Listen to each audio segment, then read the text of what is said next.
Have you ever wondered why certain moments in your life make you feel small?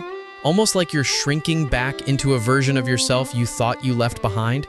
It's terrifying, isn't it? The idea that the fear you feel today might not even belong to the adult you are now, but to the child you once were. The child who learned, in silence, that their voice didn't matter. The child who watched other people get chosen, heard other people get praised, and quietly realized that their needs were optional. This is the psychology of the ignored child, the one living inside so many adults without them even knowing. Because behind every strong, independent, or quiet person, there is often a child who never felt seen. This video isn't just a topic, it's a mirror. And if you feel something stirring inside you already, that's not an accident.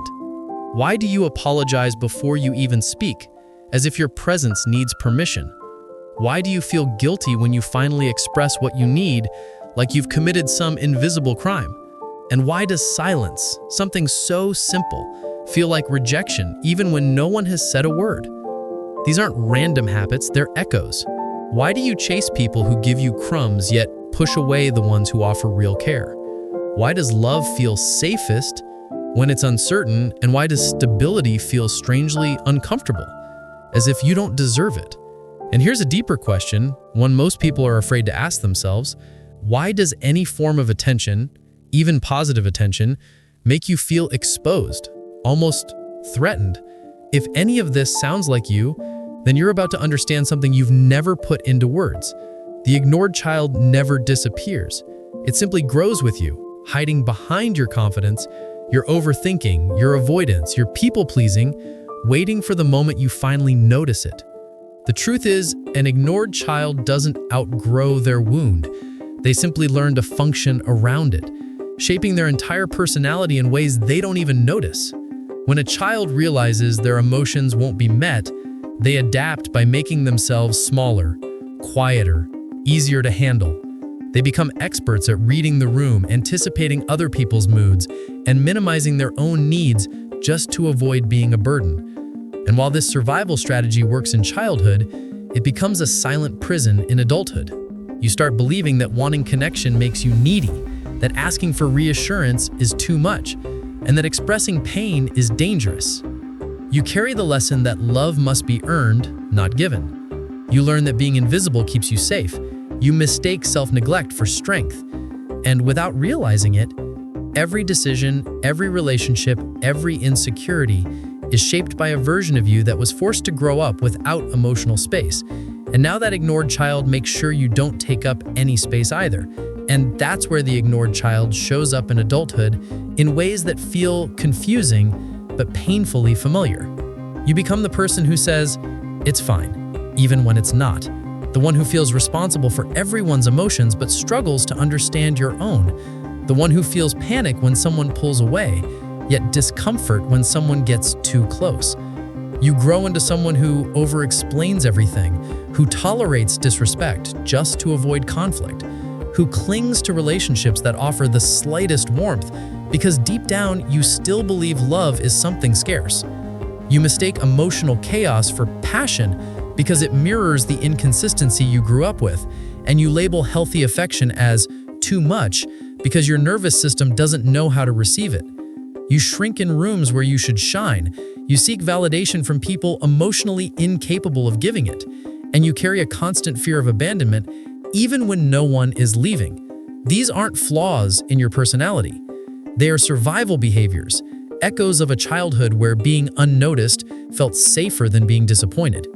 And what's even more striking is how the ignored child creates an emotional echo that follows you everywhere, shaping how you interpret the world without you ever realizing it. When someone hesitates before replying, you don't see a busy person, you feel abandoned. When someone compliments you, you don't feel valued, you feel exposed, almost suspicious, as if being seen is dangerous. When someone offers genuine care, your first instinct isn't to accept it, it's to question why, because your brain learned long ago that attention comes with conditions. And every time you get close to someone, that same echo whispers, "Don't get too comfortable, this won't last," pushing you to sabotage the connection before it has a chance to settle. You're not reacting to the present moment, you're reacting to old wounds dressed in new situations.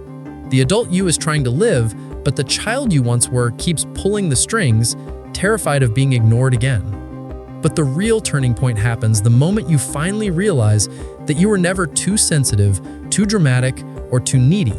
You were simply a child waiting for someone to notice what you were carrying. And once you understand that, something inside you shifts. You stop blaming yourself for reactions you never chose, and you start seeing the patterns for what they truly are, protective strategies, not personal failures. You begin to notice how often you silence yourself out of habit, how quickly you dismiss your own needs because they once went unheard, and how instinctively you choose people who make you feel the same emotional distance you grew up around. This is the moment where the ignored child finally steps into the light, not to ask for pity, but to be acknowledged. Because healing doesn't begin when you try to fix yourself. It begins when you say, maybe for the first time, I deserve to be seen back then, and I still deserve it now. And once you reach this point, the real work begins, not in blaming the past, but in relearning how to treat yourself in the ways you should have been treated all along. Rebuilding the ignored child means giving yourself permission to need things without shame, to rest without guilt, to speak without rehearsing every word, and to feel without apologizing for it.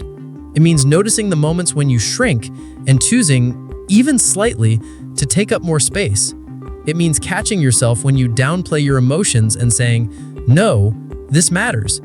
It means allowing comfort without suspicion, accepting love without feeling like you owe something back, and letting people stay without waiting for them to disappear. You slowly teach your nervous system that safety is not something you must earn, it's something you're allowed to feel. And with every small act of self-recognition, the ignored child inside you becomes less afraid, less silent, and more seen than ever before. And in the end, the most powerful realization is this: the part of you that felt invisible, that feared being too much or too little, that over-apologized and doubted every gesture of love, it wasn't broken, it was surviving. The ignored child wasn't a flaw, it was a signal, a hidden map of your emotional landscape, showing you where you were never truly seen. And now, the same awareness that once made you feel small can make you feel whole, because understanding this psychology gives you the power to finally witness yourself, honor your needs, and reclaim the voice that was always yours. Every fear, every hesitation, every lingering shadow of invisibility is just the child asking, quietly but persistently, to be noticed, to be acknowledged, to be loved. And when you give yourself that attention, you finally become someone who can exist fully, without shrinking, without apology, and without fear.